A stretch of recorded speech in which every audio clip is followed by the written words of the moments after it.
Hi, welcome to this week's edition of Blues Talk, which of course is the last one of the season.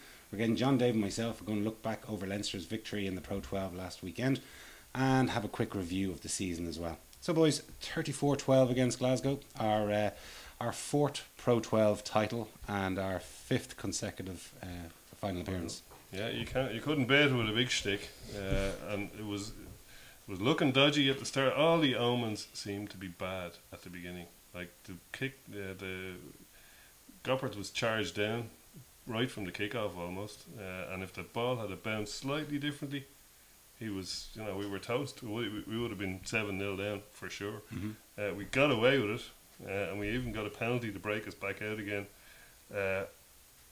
Then Ross offside. That was a real obvious, real schoolboy one. Who was it that kicked it? Was it? Rob Carney took a fly hack. Carney came offside of his boot. We ended up 3 down, and then we decided we'd kick for the corner. What happened? We didn't. Okay, it was a courageous thing to do and all that, but we didn't profit from it.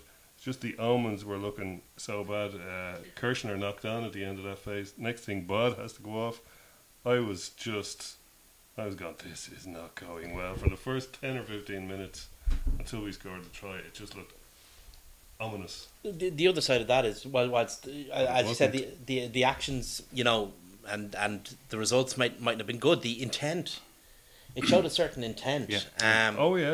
I think became more apparent. I think Leinster went out there and they firmly had their final heads on. They had the attitude that has seen them win so many trophies. And they just played themselves into that position. I mean, the end result, the end score, the gap between the two sides is maybe not an accurate reflection of what happened on the pitch, but it kind of is an accurate reflection of the way that one team went about deconstructing the other. Yeah. But I think that was a great example you gave there of that when we went for the line. It was a very kickable penalty. It was only about 35 metres out. Because you converted the first try from the almost identical position, if not harder. But it just showed the intent that the team went out with and it was like the match against Ulster. We absorbed pressure, the final in Twickenham. We absorbed pressure at the start, but they went out with a will to try and win the game rather than let Glasgow and try and capitalise on Glasgow's mistakes. We actually went out with the intention of winning the game and to take chances. And tries win games. Penalties will only keep you there and thereabouts. Yeah. And the way we went around it as well was it was kind of almost, if you like, to a certain extent. Well, obviously it was, but it was designed to strike at certain areas that we felt we had an advantage in Glasgow. I mean, we'll see the first try later, but that was a huge series of multi-phase. I mean, I think it ended up in 25, 30 phases, going from side to side, tearing the defence from one side to another. Before eventually going over, and what that did to Glasgow is Glasgow were a team that were quite confident in how fit they were, and you have to be fit to play the kind of rugby that they play. But we've been there, we've done that. We know we're fitter than anyone else in Europe, and we were able to literally run Glasgow into the ground. I mean, by the time the third try went in, they were out on their feet. They had absolutely nothing to give because we just kept hitting them and hitting them and hitting them. And we saw they had things. To use their bench early as well. Well, that's an interesting point because when I saw first they lost their hooker Dougie Hall and they had to bring on that young lad. He's not that young, MacArthur. He's Scottish. Yeah, sorry, actually, he's 27 or something. But he wouldn't be their first choice. He's come on a bit in the last few years, but much more significantly, they lost Chris Fosaro, which left them. When I saw your man coming on the second row, Nakawara. It left them with their whole back five of their pack was 6'6". In fact, the only one that wasn't was Josh Strauss, and he's 6'5". So that's a lot of big guys that are gonna have to tire out. Okay, there's advantages to having 5 big guys at the back of your pack, but against a team like Leinster that are gonna cut you open, that's gonna catch up with you. And the other big downside is you've no open side, you've nobody who's gonna be good in the deck. You're gonna rely on your hooker, who's 6 foot tall. He's the shortest guy in the pack, so you're going to be under the cosh on the deck, and you're going to be under the cosh for tiredness. Plus the very fact that you've used those 2 subs so early on. Like the other unfortunate thing is what had happened in the semi-final when they'd finally gotten over the hurdle. Maybe lulled them into a false sense of security that's the level. It's not. No, it wasn't. No, very much so. I mean, this is a whole other level above that. But you know the way we played, the attitude we played with, the way we took how we defended against Ulster, that resoluteness in defence, that organisation in defence, we took that up to the next level. We added other things to it. You could see guys who maybe had pretty shaky seasons, really step up. I mean, we lost Brian O'Driscoll early. Ian Madigan, who had not had a good season, except ironically when playing it inside centre, came in and played it inside centre and had a great game. Zane Kirshner, between international call-ups and form of other players, hasn't had a great season, or hasn't had the season maybe he would have wanted. He's but came in and looked like an international class player. He really did. The lines he took, his stepping, his pace, everything. He looked. I remember when we saw one of his first games, the way he was linking up with Luke Fitzgerald. We were very heartened by it. Now Luke obviously wasn't there, but the quality that Kirshner showed then, he certainly showed on Saturday. And basically, you know, the line out was 50-50. But we did control the scrums. We controlled the breakdown. That was the one thing we did have, I thought, in the first 15 minutes. I said to somebody beside me, the only thing we're on top on here is the scrum. Like we have the mullered, like Keane Healy was less than complimentary about his opposite number. Yeah, but jeez. And he's a player that I thought when he first came onto the scene. You remember me saying I thought he looked like a real prospect, but he was as useful as a one-legged man. With an Keane Healy made him look like an amateur. He really, Although it has to be said, Welch's comeback was quite good. Yeah, he asked him for his autograph. But like that's what sort of. Well, I think we were 12-6 up. And we put a bit of pressure on them in the scrum. We eked out that penalty, and it just gave us that little bit of a gap that we could then put them, you know, like psychologically put them under pressure, because we were building a very strong lead against them. Sorry, we were 14-12 up, and we got that penalty in the scrum under the post, but it put that little bit of distance in between the two teams. Well, how many times have we seen it where Leinster and their opposition go in, you know, relatively close at half time, and then the opposition don't do anything in the second half. They didn't score a point. And that's happened time and time again, because teams like Leinster don't happen by accident. And the way they repeat success doesn't happen by accident. That was always a problem Glasgow were going to have to deal with. Now, if they were the real thing, it would have been a different thing. But they're not. It became obvious as the game went on that they're not quite there yet, much as Ulster weren't. They're like Ulster in 2012, really. Now, that's not to take away from, you know, an incredible season for Glasgow. And, you know, for a lot of players played really, really well. But when it comes down to it, there's like we said before, you have to know how much pain you can take. And Leinster know they can take a lot of pain. Yeah, and they did. But they kind of pulled away in the second half, and they just looked like they were a different class. And they really started to. They were like Leinster of old. They started to throw the ball around. They had that confidence that you just knew they were going to win. I mean, from the time they scored to go 14-9, I think it was, up, I had no doubts at all. I had a lot of doubts for the first 15 minutes. But I think the turnover, I think you might have it, Dave, the turnover that we had on their line when the sub-scrum half came on, I'm going to try and pronounce his name. Matawalu. Thank you. When he went, and I think it was McFadden absolutely clocked him and dislodged the ball. But again, it was, as we mentioned earlier, when we went for the line initially, that we actually went for it. We were you know, a couple of metres behind our own line, and we ran it, and we had a 4-on-2 one stage. It was on. When the turnover comes over, the key man to watch here is Gordon Darcy. He tried to take too much out of the ball. Darcy comes over and look. He's letting them know that it's on. He wants it wide. Basically, they called an audible. I've said it before. He is surprisingly quick. Jimmy Goppers when he gets going. If that had been a centre now, and Sean Cronin is the closest thing to a centre that has ever graced any front row, I'd say we could have easily been over with a 4-on-2 on them. And you know, just needed a bit if he'd passed, if Goppert had passed the opposite direction, I think he had a couple of backs. You know, there. if Strauss hadn't put in a very timely, shall we say, innocent blocking run here, Madigan could well have got that ball because he was steaming down on it. But you know, it just shows the difference. We went from literally our own line to a scrum under their post, which yielded a penalty in 5 seconds. Within, and that's the kind of thing that breaks a team. It really does break a team. It was also crucial in that it put us 8 points clear. and once we were 8 points clear, there was no. I mean, they were never going to score a try.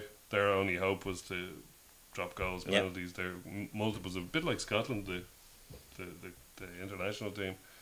If they can't do it in multiples of 3, they ain't doing it. And you know, normally you would say of Glasgow that they're great at scoring tries, but just in this case against that Leinster defence, they weren't going to do it. Yeah.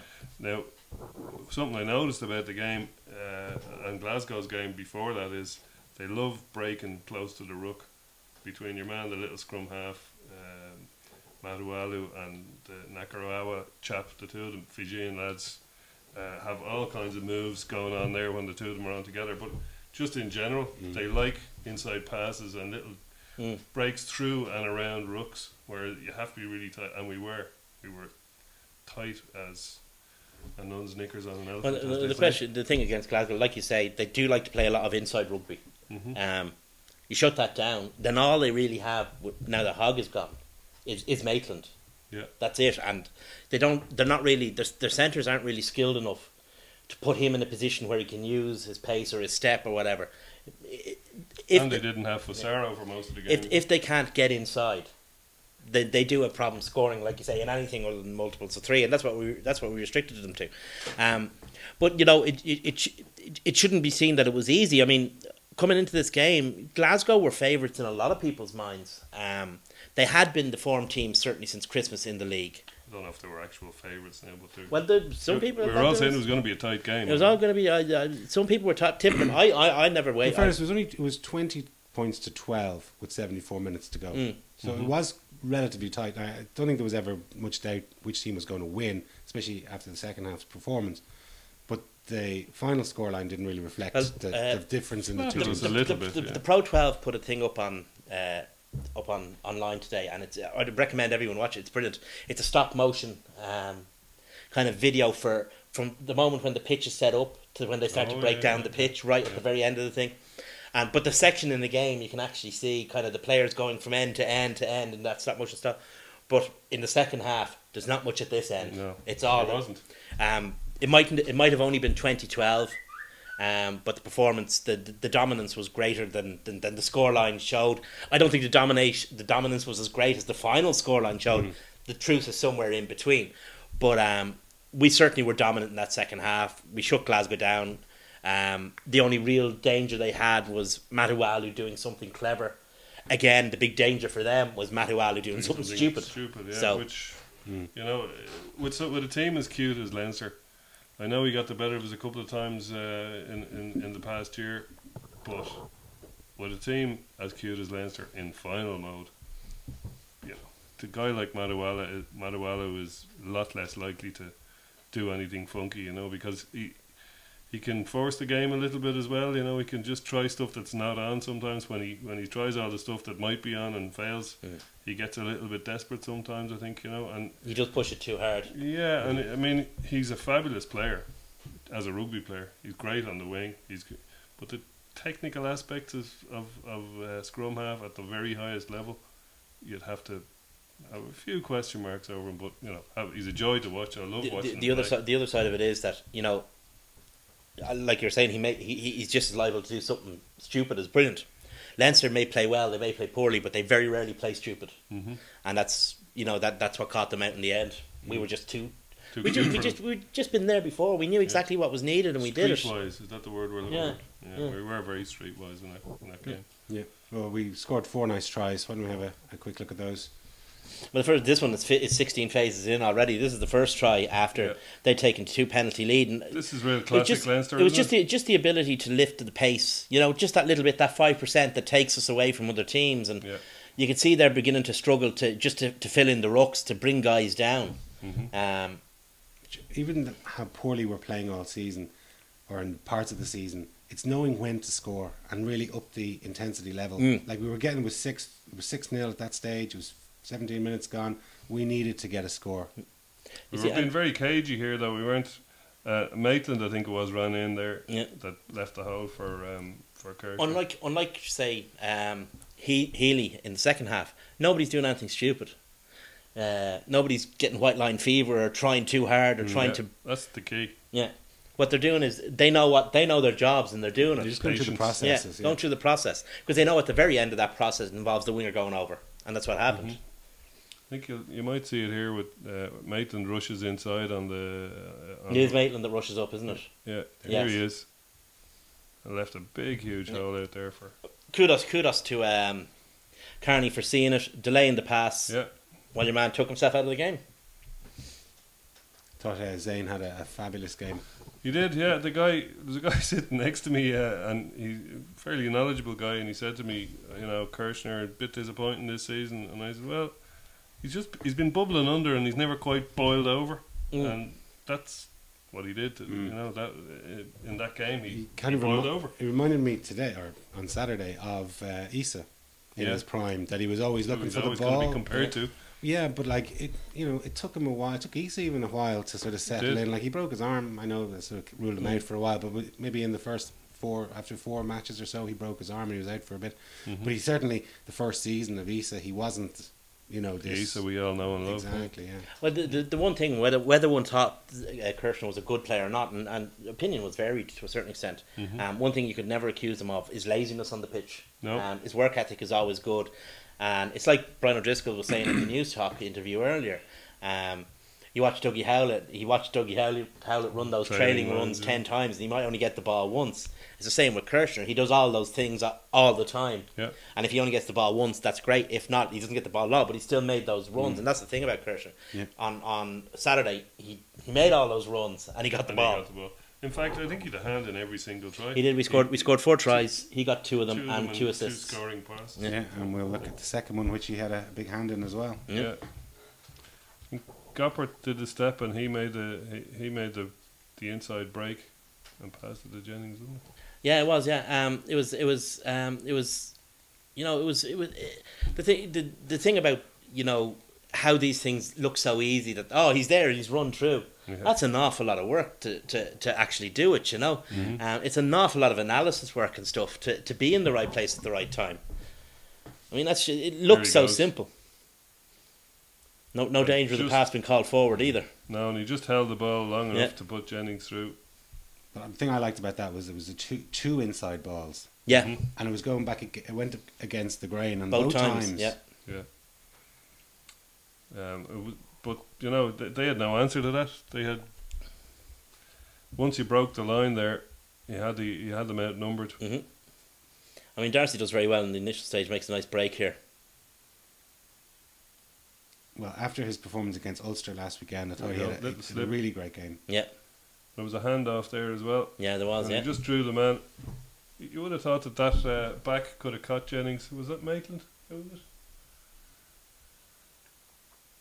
Probably shouldn't have been Maitland as the wrong wing, but I don't know who it was. But he didn't catch him anyway. Shane Jennings isn't Jennings, no slouch for an alpha. No, yeah, I mean, he has a surprising turn of pace. I was going to say for a man his age, but that's not really fair.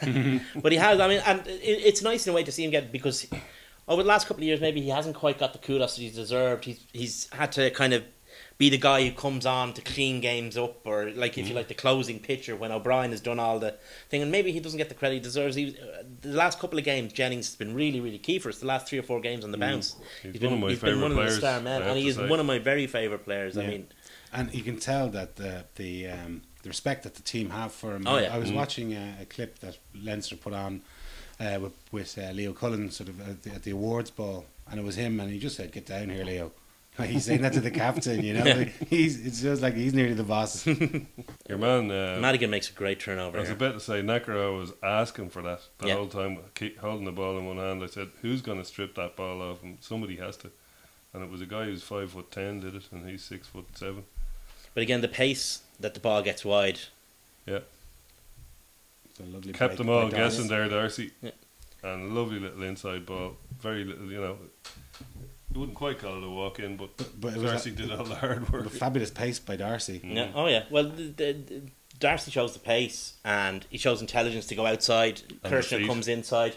And that takes their defence out of it completely. And in the end, it becomes a walk in because of the hard work the players have done Off in the the first ball, place. Interesting hearing O'Connor in an interview on Sunday, and he mentioned that he can see Darcy moving to 13 a lot next season.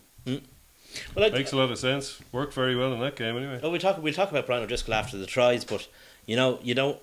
How can you replace Brian O'Driscoll? And the answer is you don't even try. You go a different way entirely. Yeah, it was nice for Kirchner. I mean, he's finished off his year here on a high anyway. So Absolutely.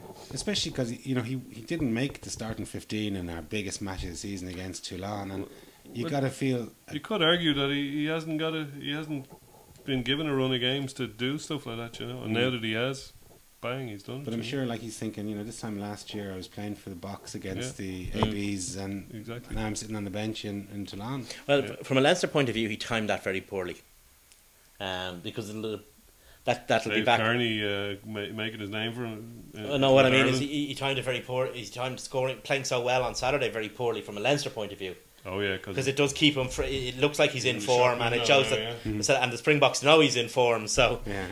And he had a chance playing against his opposition, Welsh opposition for the Rabo for next year. Yeah. Whatever it's going to be called, the Heineken Cup or something. Might call it. And this was almost from the kick-off. It was a lovely try. The Heineken League.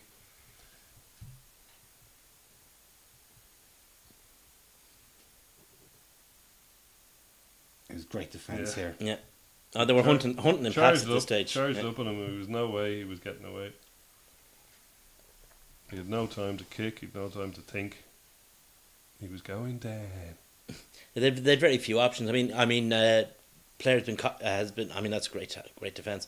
The player's been criticised for trying the chip, right? And it's a bit of to a certain extent, an all or nothing move. But I mean, it was desperation times. Yeah. I mean, it's as simple as that. I mean, chip straight into his arms and a little wristy pass. This step here is what I like. That's that step there takes him outside the man, and brings the other guy in. Times the pass, times the pass really, really well. Very clever rugby. Yeah, and maybe an indicator that he might be throwing his hat into the number 13 ring as well, because that's the kind of thing. Now, as you were saying earlier, it's broken play, so it's a bit easier. But you take the ball out, and all of a sudden you've created an overlap. And that's the thing, though, because just one more thing is, again, the execution, the precision of the execution. Well, that's something that we've been lacking for a lot of this season. Yeah. Passes have been going behind the man or his toes, but it just seemed everything clicked on Saturday. In fairness to Kirchner, good time of the year. That's one thing he does very well. His timing, whether it's coming into the line or timing the pass, is excellent. I mean, he's technically a very good player. Yeah, well, I was just going to say, obviously, it's going to be big question marks over number 13 next season and who's going to play there. And a few guys, as you mentioned, have thrown their hat into the ring. But there are options. But in that situation that we saw, a lot of that was in broken play, and it's a lot easier to be 13 because you're just really, in the line. Whereas when there's a guy pushing up and putting pressure on you in a defensive line from a set piece, that's when the real 13 comes and shines, rather than in a broken play like that, where it's you could have Cronin out there and he'd still make that work. Well, the thing that we're like, we were discussing it last week, and we said kind of pretty much the same thing that we're probably going to say tonight in terms of, say, Rocky Elsom. How do you replace Rocky Elsom? The answer is you don't. You're not going to replace Brian O'Driscoll, so why even try? And I think that the performance of Ian Madigan when played at inside centre and the performance of Noel Reid all season has shown that instead of trying to sign an outside centre, it's time maybe to change the organisation of that centre partnership from being inside-outside to being second 5'8" and centre. Yeah. And using Darcy in his role, and using the extra creative skills that a Madigan or a Noel Reid in that first centre give you, which creates more space so that you get more broken play situations or broken play-like situations for your wingers, your fullback, and your one centre to exploit. We could, of course, they have said that they're still looking to sign somebody, preferably in the 13 position, but could be anywhere along the back line. But even if we were to sign somebody, and I was saying this to Jason earlier, a big busher. That's what I'd go for something. A Pastero. I'd go, exactly like that. I'd go for something completely different to O'Driscoll, because it doesn't matter who comes in. He's always good, unless if he's in any way a similar player. If he's a standard, even if we sign Conrad Smith or whatever, brilliant and all as he is, too sooner. It'll all be like, oh, is he as good as O'Driscoll? What's he like compared to O'Driscoll? O'Driscoll. What we need is somebody who's who's absolutely nothing like O'Driscoll for 2 years, so that we have that break. And that frees up all the other players. And at the same time, you can still bring through guys like Mackin or whoever comes out with the academy. Be it Tom Daly, be it Harrison Brewer. And now I know they're kind of 12s more and young. But it takes the shadow. It diminishes the shadow of O'Driscoll over the position, which is going to be a burden on any young player that's in that position. So forget about it. Did we try and sign a new Rocky Elsom? No, we didn't. We trusted Kevin McLaughlin to go that way, and we signed Nathan Hines, who was a different kind of player entirely.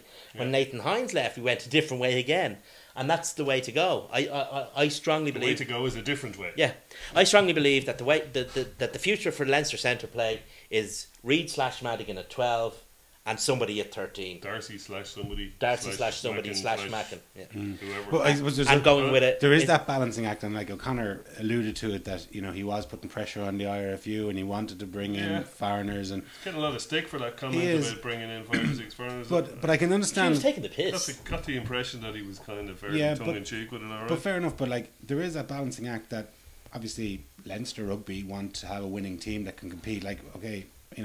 I've had my views on the Pro 12, and I've said them here in the past that not necessarily the strongest league in the world.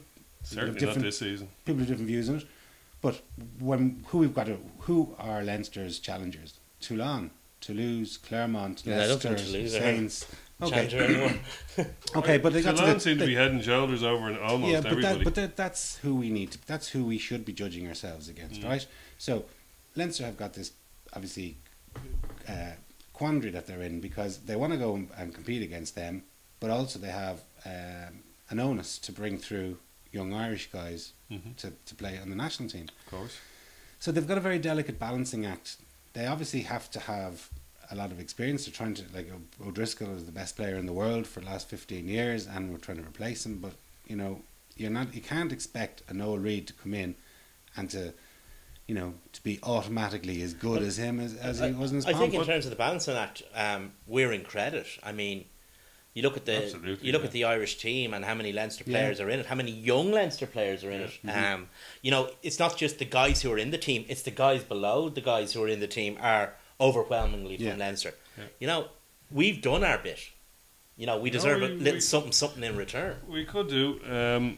What we were kind of developing when you were saying the second 5/8 thing, what it put me in mind of is the very team Toulon, who have a big basher out in Bastrop, and they've got Kitto at second 5/8, which he's a real, like he's an out half playing at 12, which is exactly what Madigan would be were Darcy to move out, and or were we to sign somebody who, like, let's face it, Bastrop. His hands like tits, He's fabulous at the breakdown. He's very hard to stop, but he's not a distributing 13. He's quite good at shooting up as well and hitting people and putting them in comas when they come near him. But distributor is not. He's not a silky kind of a player. You've always got a rapier and a bludgeon in the centre, and he's definitely the bludgeon. And Gitto is definitely the rapier. I'm generally not a fan of the bludgeon player. I've seen them come and I've seen them go. I mean, we've seen Ireland and Leinster take on teams with huge guys, and they've been made fools of. I mean, I remember England were playing Ireland and they had that big Aegis from Bath, Banahan. Yeah. And he's a second row. All the press was about how are Ireland going to cope with the physical power of Banahan, and they made him look ridiculous. So I'm generally not in favour. But then don't forget how well George North played at centre against in Northampton in the only try. Yeah. Yes, he was good in that game. But I'm generally not. The examples of those guys versus the examples of the better player. I mean, you look at New Zealand's outside centre for all the big lads they have. I mean, it's Conrad Smith. But they have the basher at 12. It's just a different. It's still a rapier and a bludgeon. The thing, would they have him if Sonny Bill Williams hadn't disappeared off, or if Richard Cahoui wasn't, unreliable to a certain extent? I think I'm not in when I said I wanted a different kind of player at 13. Yeah, I want a guy with that who has that, like Darcy does. Darcy does have the ability. I mean, one of the key things He's not well, he is a bit of a blusher. one of the key statistics of Joe Schmidt's Leinster was the ground in contact, the amount of ground made in contact, meters in contact that Darcy used to make. Yeah. That was huge for Leinster because it put everybody offside. Sure, he still does it. And he gets still an does extra it. half a second to do it at 13 than he does at 12. But And remember, I mean, one of the best, leaving O'Driscoll aside, one of the best 13 performances in the last decade came from Darcy in 2004. Yeah. So, but that's an option. But what I'm saying is, rather than trying to replace Brian O'Driscoll and saying, right, we've got an inside centre, we need an outside centre, reinvent it. You know? Yeah. I'm all for reinvention. Look at going to the World Cup. Look at the last World Cup. Spain, you know, they were a bit stuck for centre forward. So what did they do? They went without one, and completely and redefined. And how did that work out for them, Dave? They won the World Cup. But I mean, every so often a coach will come up with something that true necessity that redefines how the sport is played. And I'm not saying that what Leinster will do next year will change the game of rugby. What we need to do is change how we play the game of rugby to compensate for something that we're never ever going to be able to replace. And moving us on nicely to how do we feel that Matt O'Connor is developing as a coach of Leinster? He's the wisdom is that he's worked on our defence all year, and now our defence. Well, let's face it, lads, our defence is pretty awesome. Well, that bears fruit because last season we conceded, I think, 45 tries in the Pro 12, and this season, and then the regular season, and this season we conceded 30. You know, so if you can cut down near by a third, and that a lot of those games are being played by not our top guys, you know. Exactly. Like Mackin and Reid in the centre used to be a liability, and now they're not so much. What won us the league was the 26 points that were available to us during the Six Nations, and we got 24 of them. Like at the turn of the year, I think we were in third after 25 points that were available to us. You can't get 26 points. Okay. We let him away with that poetic license. But what I was saying was that accounting folks during the turn of the year, like after we were beaten by Northampton and beaten by I think it was Edinburgh, you know, we were lying in third in the league. Yeah. And it was that crucial period in January, February, March when the internationals were away that we cleaned up. But it was the young players that had been brought through from the academy, from the schools, to come into the team. And they grew into the positions. I think a mindset was created around the time that we lost to Edinburgh, because that was a soul-sucking performance. It was diabolical, and it had come on the back of a very disappointing loss to Edinburgh or to Northampton. And I think that formed an attitude about O'Connor's tenure that, you know, hasn't really gone away, despite, like you say, we did all. Now, if I stood up here and said Leinster played well this season, my nose would knock the camera over. You know, it would grow so much because it would be a lie. But Leinster haven't been as bad as some people would have you believe either. I mean, so you got to bed into a new system. Everything that you can say about Leinster that's objective, right? That's empirical, right? If you look at any empirical statistic about Leinster, it's an improvement on last season. That's not even open for debate, because obviously empirical statistics are, you know, it's black or white. Subjectively, my opinion would be that we're not playing as well as we have in the past, but I can see where we're going. There are areas when we don't have the ball, we're playing better than we played last year, I think. Definitely. We were complaining last year, if you recall, about how we were soaking tackles and dropping off and dropping off and dropping off. That's stopped. We've a good, hard, solid line now. So there are areas where we're better, but you see, the thing is, you know, they're not the flash areas. Of course. And, you know, to a certain extent, I sometimes I wonder, do people actually watch all of a game or only open their eyes when the ball's in hand? Let's face it, I mean, it's a bit condescending to say, because a lot of people who know a lot about the game... No, but what I'm saying is, you know, if you're looking at that, if you're looking at the entire game, you can't ignore half the performances. I wasn't going to say what you were saying is condescending. What I am about to say, all right, it could be construed as a little bit condescending, because...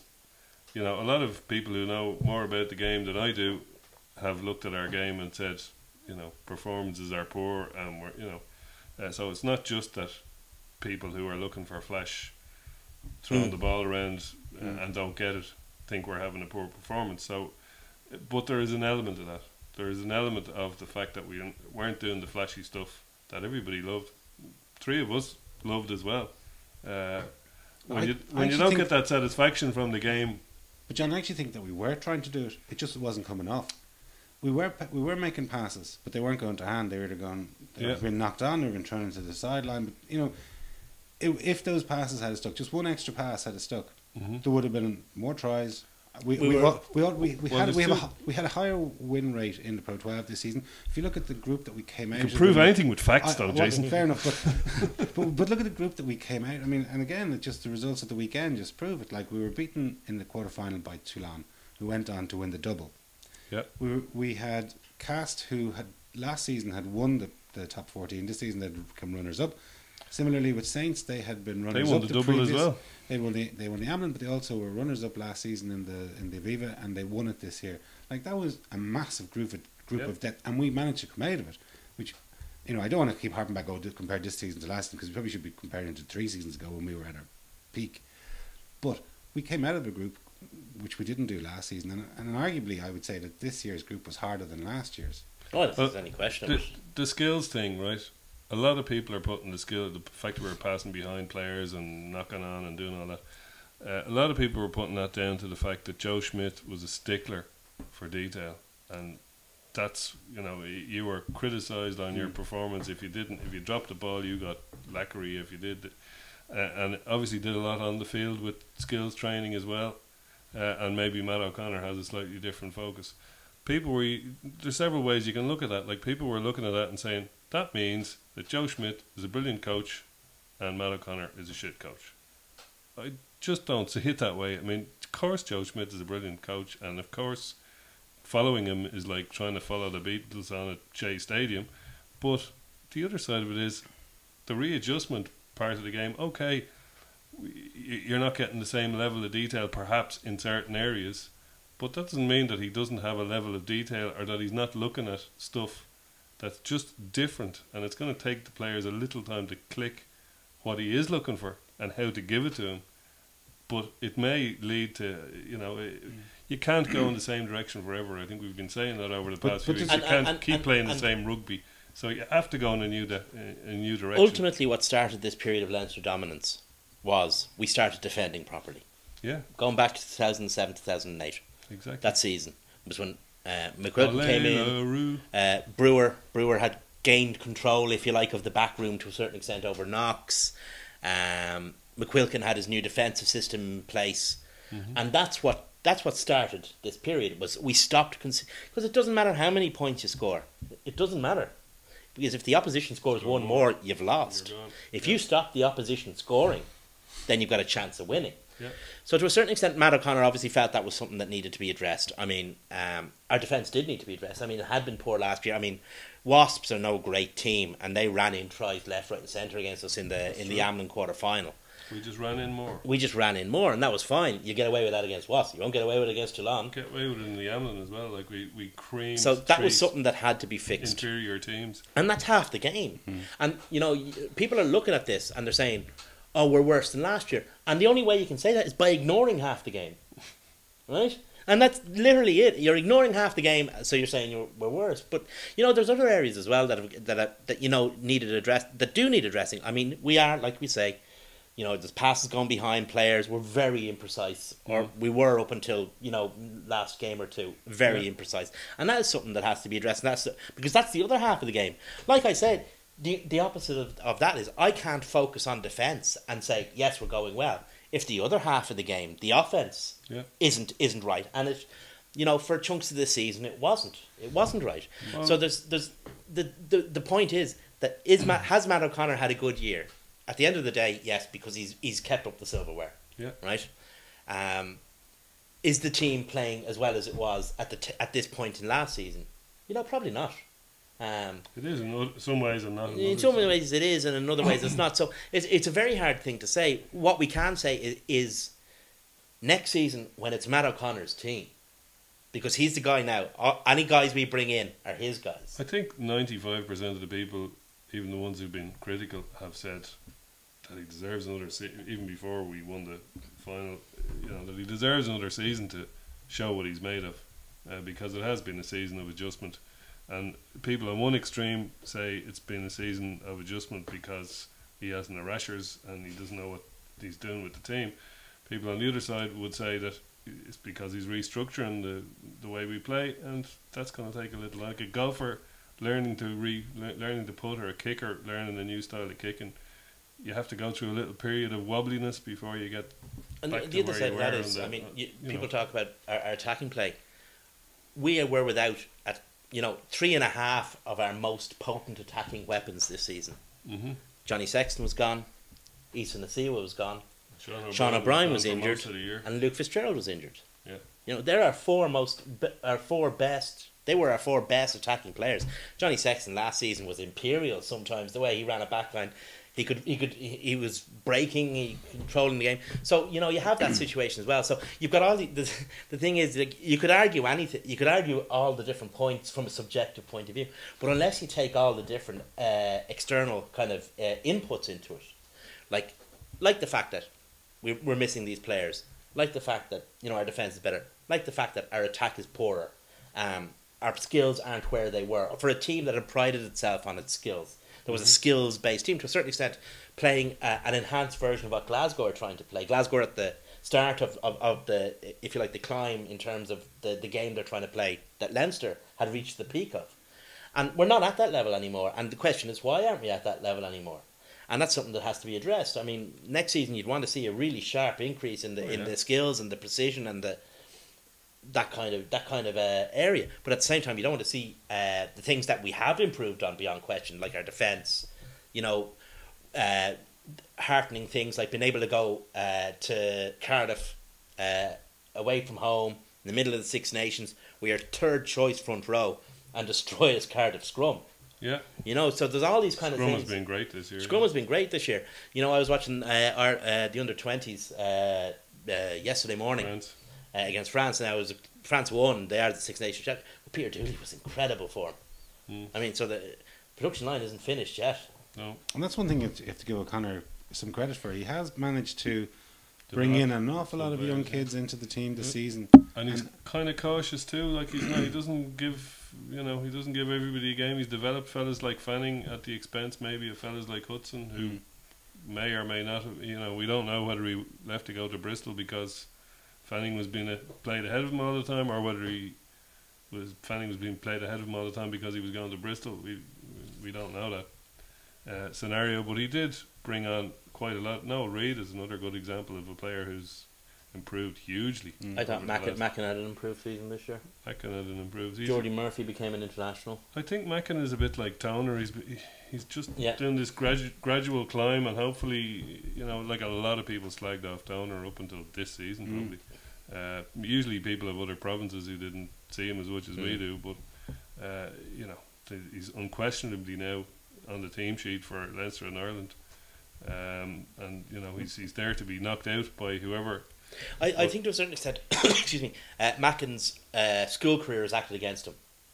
To a certain extent, it's very similar to the way that Darcy's did. When Darcy was a dominant player at schools level, completely dominant, and when he didn't instantly become, Brian O'Driscoll or at the level of Brian O'Driscoll, people kind of wrote him off, and it did affect him. Well, he's famous for saying himself that he was a bit lazy in his he was early a bit days lazy, as well. but it takes a guy, an 18-year-old. You're talking about an 18-year-old coming into a profession that when he started school didn't exist. So there's that. Well, whole exactly, kind of thing. and whereas and Mackin was a dominant skills player. Now I've never heard anyone say anything about a lack of professionalism from Mackin, but it does take time to adjust to that new. But he had an academy structure behind him. Darcy didn't have anything exactly. like that, But he also came into a team that was far in excess of the team that Darcy was coming into. That's true. Yeah. So I mean, it does take players a while, and sometimes people's expectations are too high because these players have been such great schools players. He had quite a few justifiably high. He has quite a few roadblocks in front of him. Yeah, well, he has, and there's some.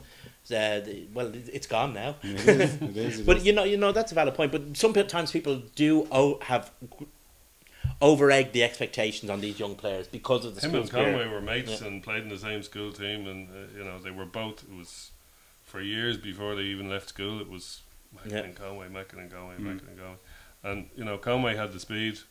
Mackin was a big lad, he's 6'2", and he's huge in school, so he could run through, around, over, whatever people, which as soon as he got into professional rugby wasn't the case anymore. And so that's probably hard to adjust to. I'd say he got a bit of a fright when he got into the real serious Yeah. teams, you know.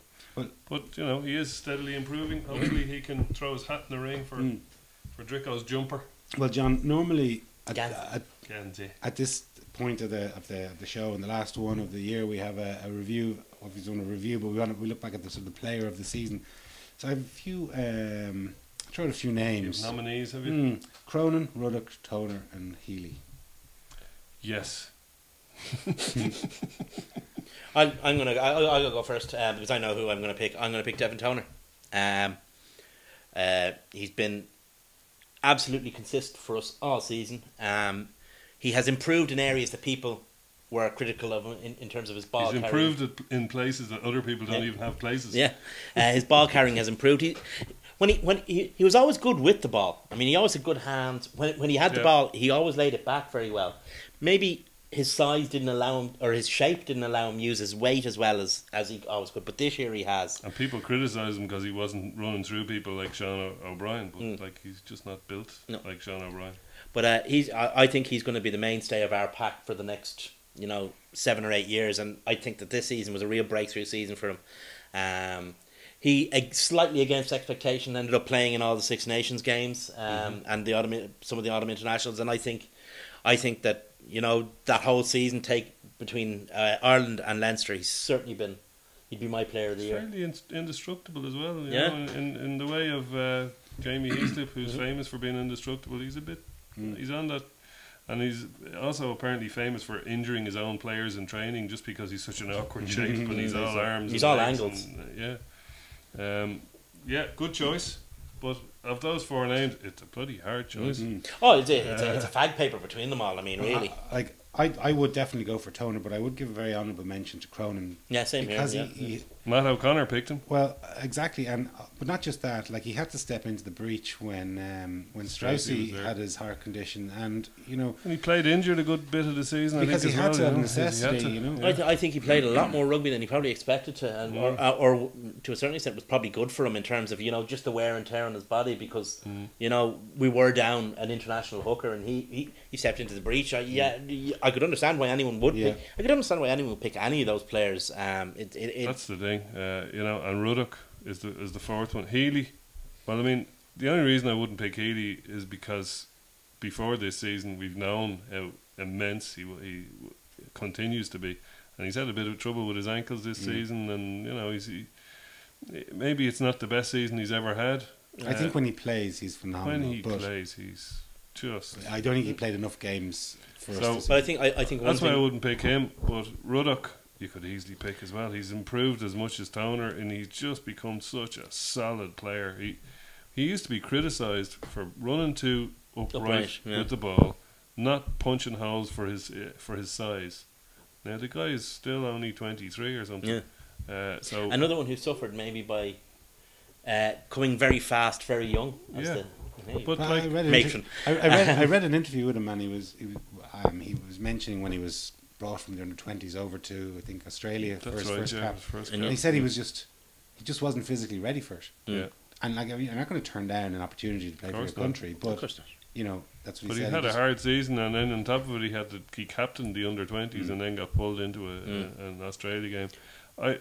I've just been super impressed with him. I've been hugely impressed. I mean, This year, Not but just- I not would just choose his- Toner or I would choose Cronin though. I'd go with Matt O'Connor on that one. not just in terms of what he's done, but I mean he's displaced one of the absolute stalwarts of Kevin McLaughlin the last couple of years. Who he wasn't that lucky with injury though. He wasn't that lucky with injury, but just been able to do that to keep Kevin McLaughlin on the bench. He was Pretty good starting going. for Ireland in the autumns. Yeah. Yeah, and it's going to be great to see with McLaughlin gets a pre-season under him Yeah. to see the two of them duking it out for that 6 jersey. But Cronin, where do you start with Cronin? The guy, I mean, that try he scored against Treviso, I think it was off a line out where he just got the ball and ran through them like a skittle. He seems to be getting quicker. He's fast.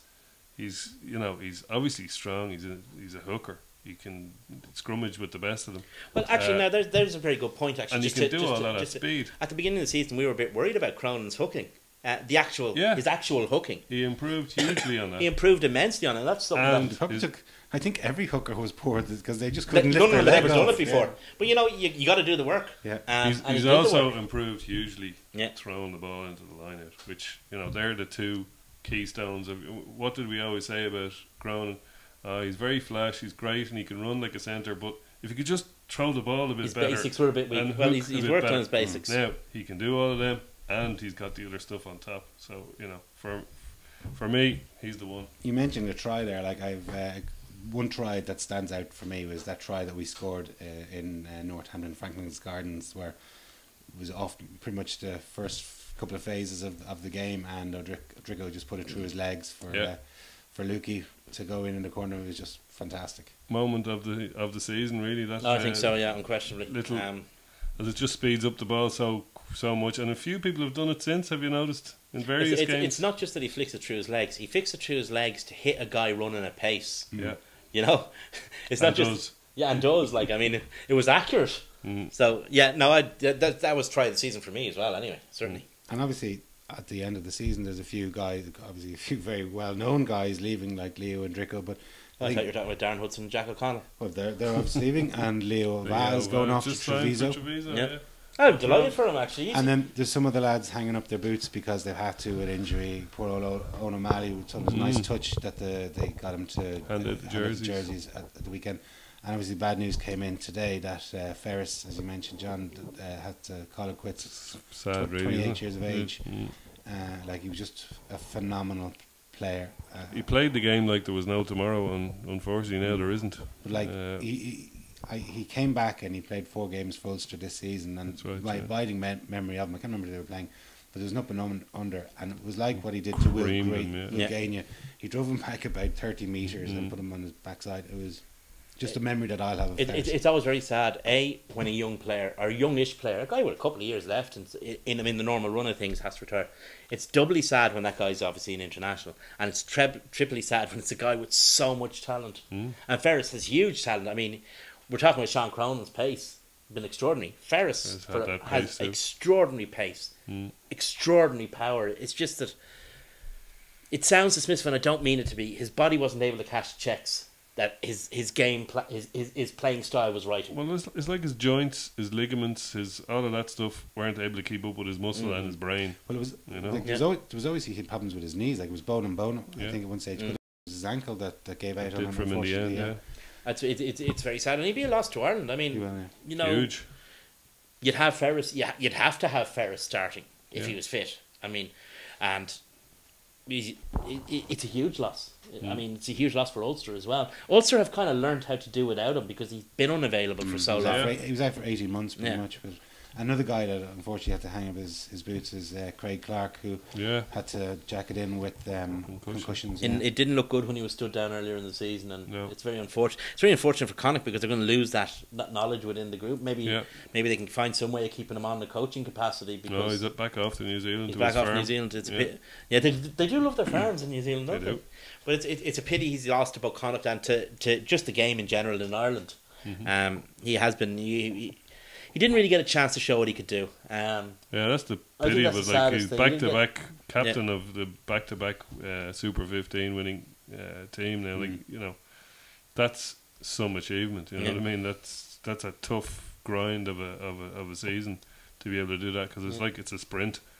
It's all they have a little break for international tests in the middle, but it's basically a serious sprint of a competition. Yeah, so he to a certain extent, they'll always, and I'm sure he feels like this because of the kind of guy he is. From what you see, he's going to feel sad that he never that he got unfinished business, and it's unfortunate for the Connacht fans as well. Yeah, and one other gentleman I think we should also mention is Professor Arthur Tanner, who's hanging up his stethoscope. From Leinster, like he's been there. He made the call on Jennings on the concussion the other day. And allegedly, I didn't notice that during the game. Yeah, you can see you can actually hear it over the refs mic on the television coverage, certainly on the RTE coverage anyway. But he was there for all of our lows and all our subsequent highs.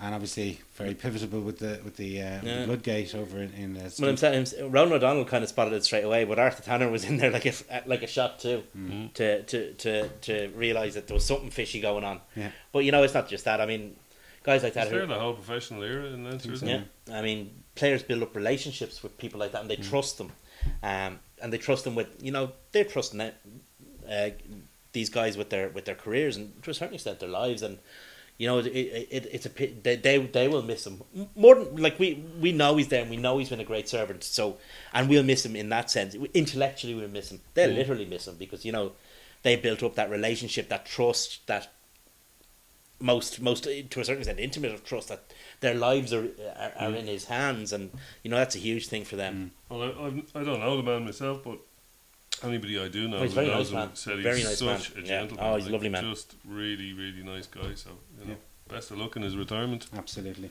Anyway, boys, thanks very much for the season, and thanks a million for watching over the last year. Cheers.